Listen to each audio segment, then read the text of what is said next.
hi guys, nandito tayo ngayon sa pathway ng aming school. Pakita mo yung pathway natin. Hi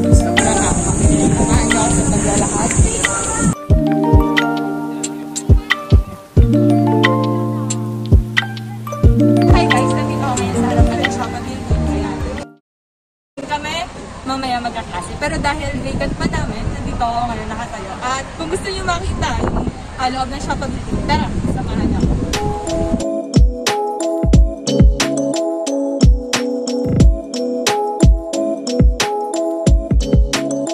Pupunta tayo ngayon sa canteen. Bibili tayo ng maiinom. Kaya naglalakad ako. Galing ako sa Shaka Building, sa canteen. Bumili ako ng maiinom kasi sobrang init. Tapos kanina pa ako naglilibot dito sa campus. Ayan, naghanap pa rin ako ng matatambay kasi wala pa rin ako nakakain. Sige, mamaya na lang guys pag minahanap na akong tambayan. Ayan, nakahanap na ako ng magandang tatambayan na walang tao. Look. Yan. Ito muna tayo, pansamantagal. Dahil bigat pa naman. Ito muna tayo.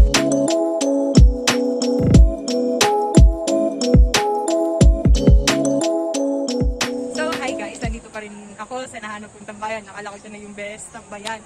Kaso, sobrang init ng aking inuupan kaya hindi ako makakatagal dito. So, ngayon, ang gawin na lang natin ay hanapin yung nawawala kong friend. Yan, nawawala kong friend. Hanapin natin si Andre Villegas kasi kanina ko pa siyang hindi nakakasama kasi nga nauna siya pumasok sa akin, hindi kami nagkasabay. So, ngayon hanapin natin siya. Hey! Hi, Dre! Yan. Hi ka muna sa aking vlog. Hi guys! Anong ginagawa mo dito? Ala, kanina pa nga ako nandini. Wala akong magawa. Sa tagal ng vacant. 3 oras ba naman? Nakaka-boring na. Boring? Ano magawa? Wala akong magawa. Kaya ka nakatambay dito? Kanina pa ako nakatambay. Wala. Sure ka? Wala kang magawa? Tapos na finals. Tapos na mga final projects. Ano pa ba may papasa?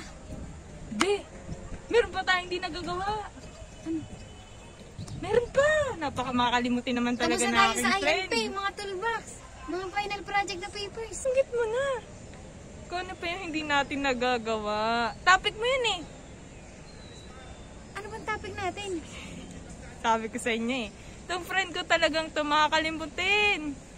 Pati topic kinakalimutan. Pati gawain nakakalimutan na. Ano bang topic natin? Boring sa'yo, di ba? Eh nga, Spot boring na facing ako sa ngayon. akin. Boring ka ngayon? Boring din ako kanina pa, kaya ako naglilibot-libot. At patambay-tambay ka lang. Kesa nag-aksaya tayo ng oras dito sa pagtambay, simulan na natin yung vlog natin. Ngayon? Ngayon! Time. Deal. Since sa pagkasunduan na naming umpisahan yung vlog namin, Yes. pupunta na kami ngayon sa Mectec Group. Let's Go! Let's go!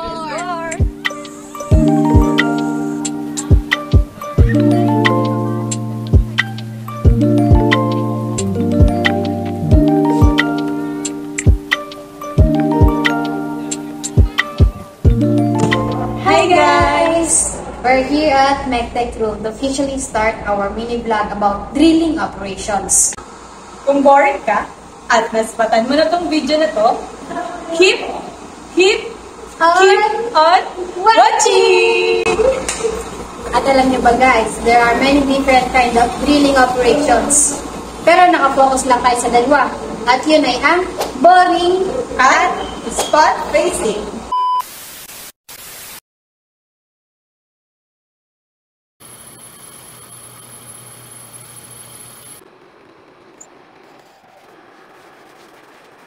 Nakikita niyo ba yan? Yung machine.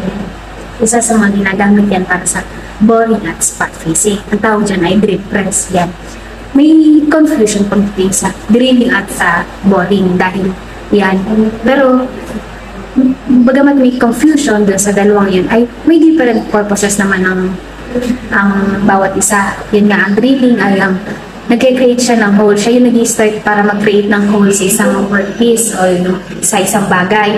At ang boring naman, yun yung nag-e-enlarge para nag-e-enlarge ng butas sa isang pre-existing hole. At yun, isa pa ginagamit ang boring para to create a closer tolerance at saka higher quality para mag-finish ang isang hole.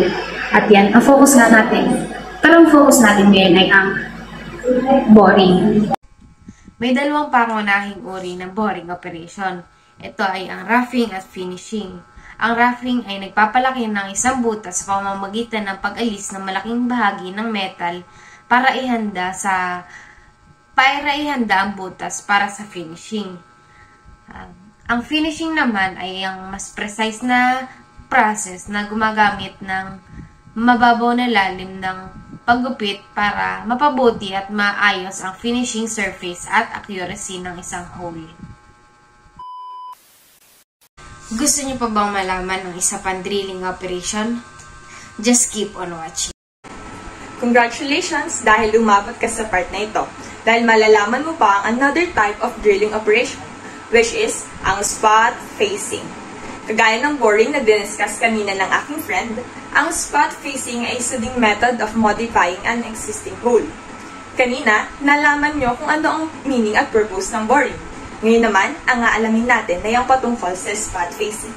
Handa ka na bang malaman kung ano ang spot facing? Atin ang alamin kung ano nga ba ito? A spot facing is an operation of smoothing and squaring the surface around and at the end of a hole. Its main purpose is to produce a smooth, flat, and accurate round surface of an already drilled hole for proper seating of nut or head of cap screw. A spot facing is generally done on castings and forgings. Ibig sabihin, ang spot facing ay isang operation or process ng pagtatanggal ng sufficient material around the hole para makapag-create ng flat surface sa edge ng isang cylindrical workpiece para magkasya yung bolt head or nut or yung head of cap screw. If hindi nyo ma-visualize kung paano ginagawa ang spot facing, here's a short video clip of spot facing. Spot facing is just cleaning up the top of a hole to let a fastener sit on it. We're going to start with a center drill, and then we'll use a twist drill, and then we'll use our counter boring tool to actually make the spot face. So just a little spot drill with the center drill, follow that with the twist drill, do some peg drilling, make a hole.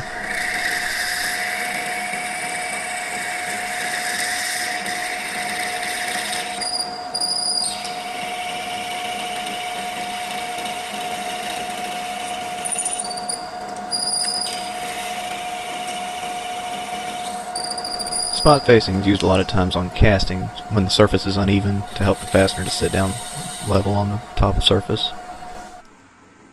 Alam nyo ba that the most common way para gawin yung operation na napanood nyo is with the lathe, or also known as the mother of all machines. Ito ang itsura ng lathe machine. It can also be done with the milling machine, which is the appropriate tool for spot facing.